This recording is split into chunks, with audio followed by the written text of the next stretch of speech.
شیعہ حضرات بہت زیادہ چلا رہے ہیں اور پھر اس پہ رد کر رہے ہیں. کمنٹس میں لوگوں نے لعنتیں اور یہ جو بعض لوگوں کا اسٹائل ہوتا ہے. شیعہ حضرات سے میں ایک گزارش کروں گا کہ محرم میں شادی کرنا ہماری نزدیک جائز ہے، بلکہ برکت کا مہینہ ہے. تو اگر ہم نے اپنی عوام کو یہ کہہ دیا کہ محرم میں شادی کرو تو آپ کو تھوڑی چھیڑ رہے ہیں، ہم آپ نہ کرو بھائی. کس نے کہا ہے؟ میں تو سنی عقیدہ بیان کروں گا نا، یہاں بیٹھا ہوں. اہل سنت والجماعت کے یہاں محرم میں شادی بالکل جائز ہے. میں نے بتایا تھا ہال سستے ہوتے ہیں تو بتایا تھا نا، اس لیے اس میں آسانی سے شادی ہو جاتی ہے. یہ فائدے ہیں. اس میں نا تشدد پھیلایا جا رہا ہے، فرقہ واریت. تو جب ہم آپ کے مسلک کو چھیڑ ہی نہیں رہے، ہم تو کب کہہ رہے ہیں کہ شیعہ کے ہاں جائز ہے، ہم کہہ رہے ہیں سنیوں کے ہاں جائز ہے. تو آپ لوگوں کو بتا دیں بھائی یہ سنی مذہب ہے، یہ شیعہ نہیں ہے. تو آپ اپنے جو سننے والے لوگ ہیں ان کو بتا دیں اتنا کہ یہ انہوں نے اہل سنت والجماعت کو کہا ہے شیعہ حضرات نہ کریں شادی. تو ہمیں اس پہ کوئی اعتراض نہیں ہے. بیان میرا سنیوں میں ہو رہا ہے، اس کو آپ شیعوں میں چلا کے اس میں پھر رد کر رہے ہو دلائل سے. آپ دلائل دیں. میری نظر میں محرم، صفر، ربیع الاول 12 مہینے شادی کے ہیں. ویسے بھی 4 جب کرنی ہوں گی تو پھر اس میں تو اتنا آپشن آپ کے پاس نہیں ہوتا کہ یہ والا مہینہ تو یہ والا. جو لڑکی والے جس مہینے میں راضی ہو جائیں فوراً سے پہلے نکاح کر لو، ورنہ رشتہ ہاتھ سے گیا. باقی ہم حضرت امام حسین کی شہادت کو ایک شہادت سمجھتے ہیں. شہادت تو ایک سعادت کی چیز ہے، نحوست تھوڑی ہے. تو ہم اپنا مذہب تو بیان کریں گے نا بیٹھ کے. تو اپنا مسلک ہم بیان کر رہے ہیں کہ محرم میں شادی بالکل جائز ہے.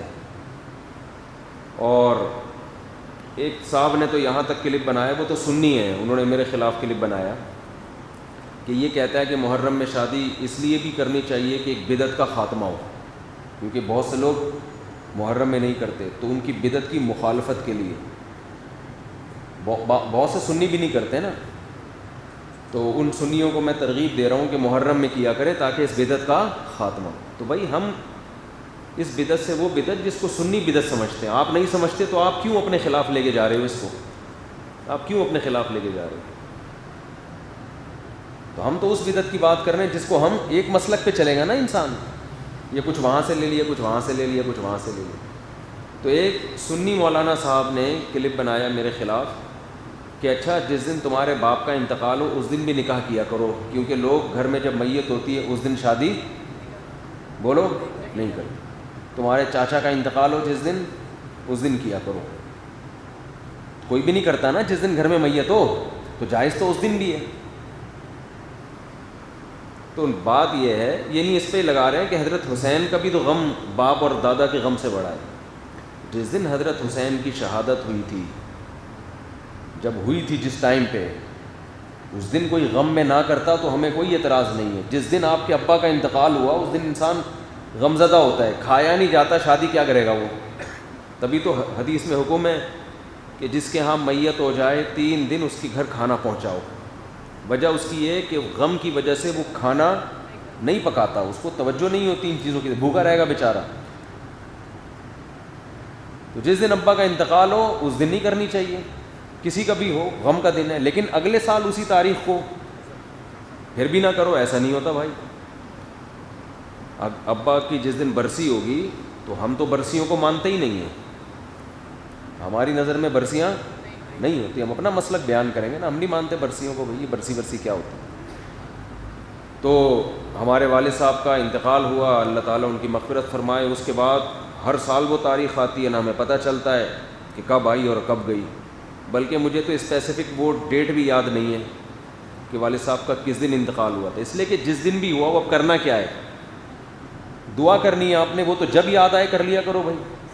اب تو والد کو، والدہ کو ضرورت اس کی ہوتی ہے کہ بعد والے ان کے لیے دعائیں کریں، اور وہ خاص اس تاریخ میں جس دن انتقال ہوا تھا اس تاریخ میں دعا کی قبولیت کا زیادہ امکان ہوتا ہے. ایسی کوئی حدیث ہمارے پاس نہیں ہے. تو ساری زندگی انگریز مناتے ہیں نا مدر ڈے اور فادر ڈے، ہم نہیں مناتے کیونکہ ہمارا تو روز ہی مدر ڈے اور روز ہی فادر ڈے. انگریزوں کا سال میں مدر ڈے زیادہ ہوتا ہے، فادر کا تھوڑا ان کے یہاں تھوڑا پرابلم ہے.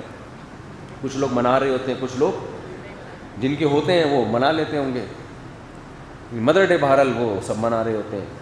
تو ان کے ہاں وہ اس لیے مناتے ہیں مدر ڈے اور فادر ڈے کہ ان پورا سال ابا اماں کو پوچھنے کی توفیق نہیں ملتی. ہمارے ہاں تو بھائی روز ہی ابا ہیں. تو وہ یہ تھوڑی کہ 1 جنوری کو ابا تھے 2 کو ابا نہیں ہے. وہ 2 کو بھی ابا ہیں، 3 جنوری کو بھی، فروری میں بھی وہی ابا، مارچ میں بھی وہی ابا. ایسا ابا کہاں سے لبا؟ پنجاب والے کہتے ہیں. پنجاب میں زبان بڑی مستائی بھی بولی جاتی ہے. وہ ایک صاحب اپنے ابا کے بارے میں کہہ رہے تھے میرے ابا یوں، اس نے کہا ایسا ابا کہاں سے لبا؟ لبا کسے کہتے ہیں؟ پایا؟ پتہ نہیں، خیر پائے کو کہتے ہیں نا، کہاں سے پایا. تو ہمارا تو بھائی روز ابا ڈے ہے اور روز مدر ڈے، زندگی میں بھی اور موت کے بعد بھی روز ہی ان کے لیے. جب بھی دعا، مجھے تو اللہ ٹوٹی پھوٹی توفیق دیتا ہے، جب بھی ہاتھ اٹھا کے دعا کرتا ہوں تو سب سے پہلے اپنے والدین کے لیے. تو ہاں اب وہ تاریخ ابا کی ڈیتھ، وہ تاریخ آئے گی بھی نا انتقال کی، تو اس تاریخ میں تو ہم شادی بھی کرتے ہیں اور خوشیاں بھی منا رہے ہوتے ہیں، کیونکہ وہ جو دن تھا وہ دن چلا گیا. اور ویسے بھی 3 دن سے زیادہ تعزیت کو شریعت نے پسند نہیں کیا. 3 دن غم کے بہت ہوتے ہیں. تو اس کے بعد اپنے ان کے احکام کو فالو کرو.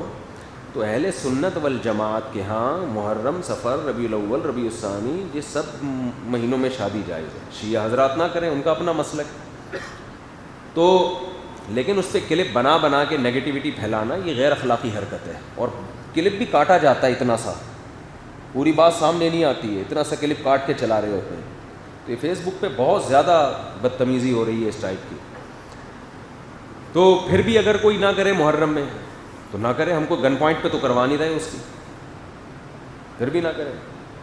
میری ایک دفعہ شادی محرم میں بھی ہوئی تھی، تو حقیقت ہے. تو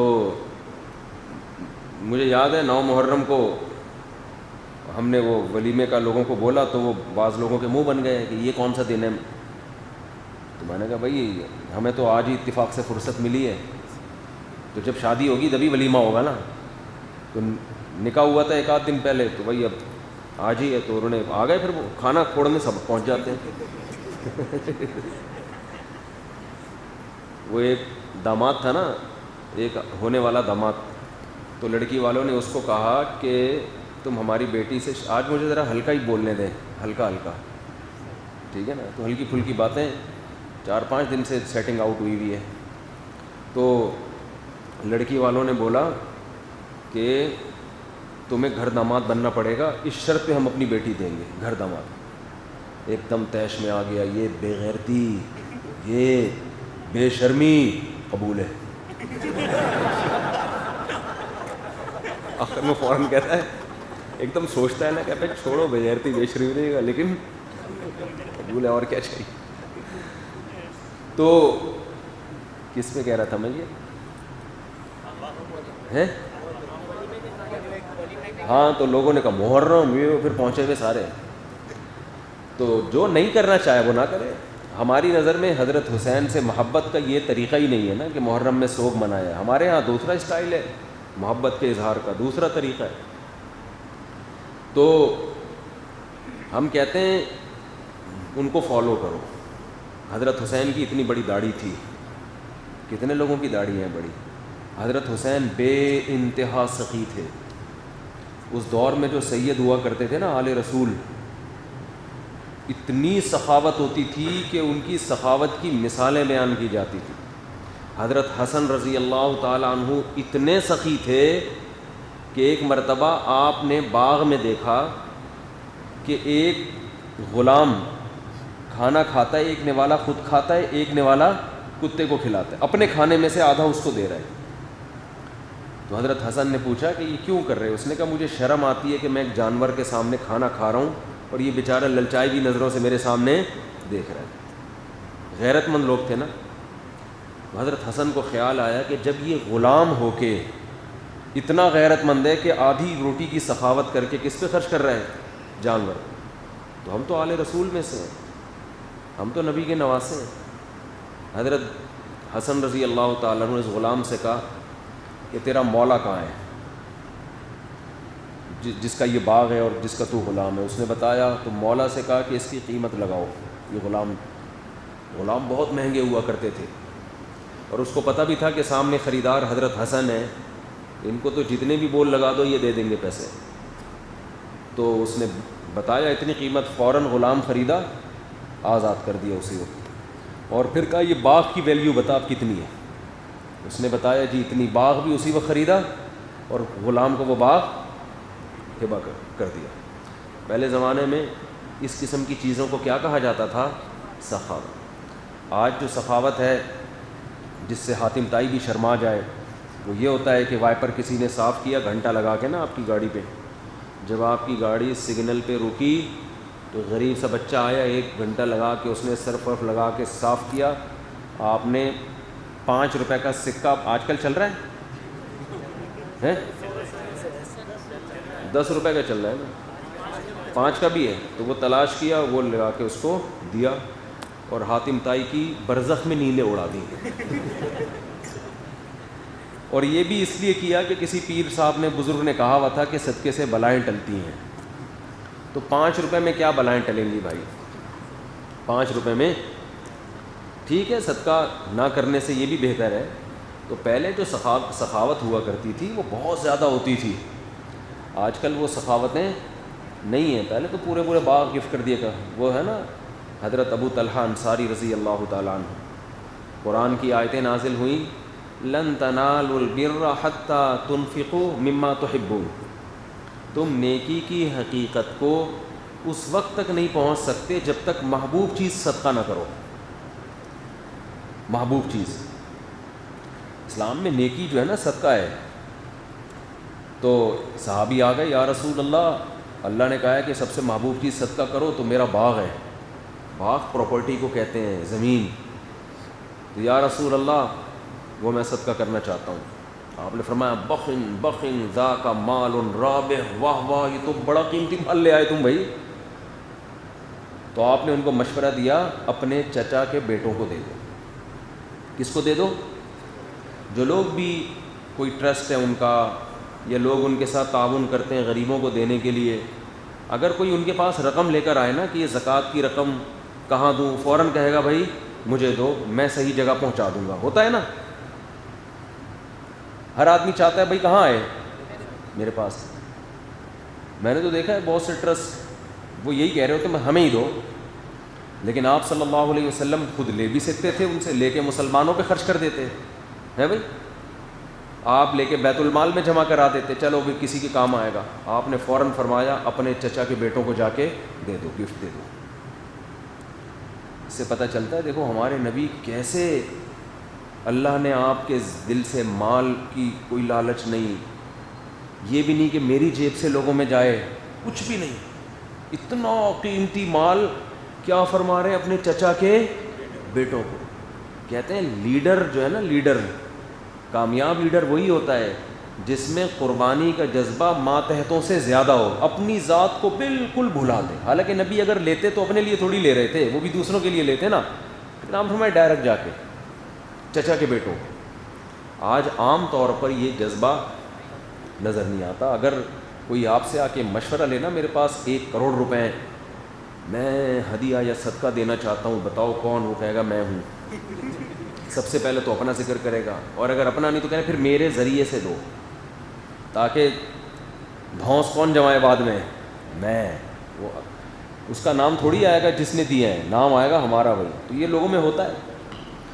تو اس میں کچھ مخلص بھی ہوتے ہیں لیکن اصل اخلاص یہ, کوئی صدقے کی رقم لے کر آئے, آپ بولو بھائی اپنے رشتہ داروں کو. نبی نے کیوں فرمایا؟ اس لیے کہ اسلام کا ایک بہت اہم حکم ہے رشتہ داری جوڑنا. کیا حکم ہے؟ تو آپ نے عمل کر کے دکھایا بھائی. اپنے چچا کے بیٹوں کو دو گے, جب وہ باغ دیں گے اپنے چچا کے بیٹوں کو, تو چچا کے بیٹوں میں کبھی بغض, غیبت, بہتان ہوگا؟ بھائی آج کل یہ ہوتا ہے نا کہ میرے چچیرے ہی میری ٹانگیں کھینچتے رہتے ہیں. یہ ہے نا ہیڈک. لوگ مجھے کہتے ہیں مفتی صاحب آپ رشتہ داروں کی بات کرتے ہو, سب سے زیادہ تو گڑا رشتہ دار کھودتے ہیں ہمارے لیے. سب سے زیادہ غیبتیں آپ کے رشتہ دار آپ کے خلاف کر رہے ہوتے ہیں. لیکن کیا ابو طلحہ انصاری کے رشتہ دار نے کبھی ان کی غیبت کی ہوگی اس کے بعد؟ کو پتہ ہے بھائی صاحب انہوں نے اتنا بڑا ظرف مجھے پورا باغ ہدیہ دے دیا. تو رشتہ داری جوڑنے کے لیے روکھڑے کا خرچ کرنا بولو ضروری. روکھڑے کی بات آئی تو ایک اور آئے ذہن میں آ گئی ہے, وہ کر کے پھر آگے چلتے ہیں. ان چیزوں سے آج نا لوگ ہٹ گئے ہیں. بس محرم میں یہ کر لو اور ربیع الاول میں یوں کر لو. ابھی ربیع الاول میں الگ سیٹ اپ شروع ہو جائے گا. عمل زیرو. عمل کیا ہے؟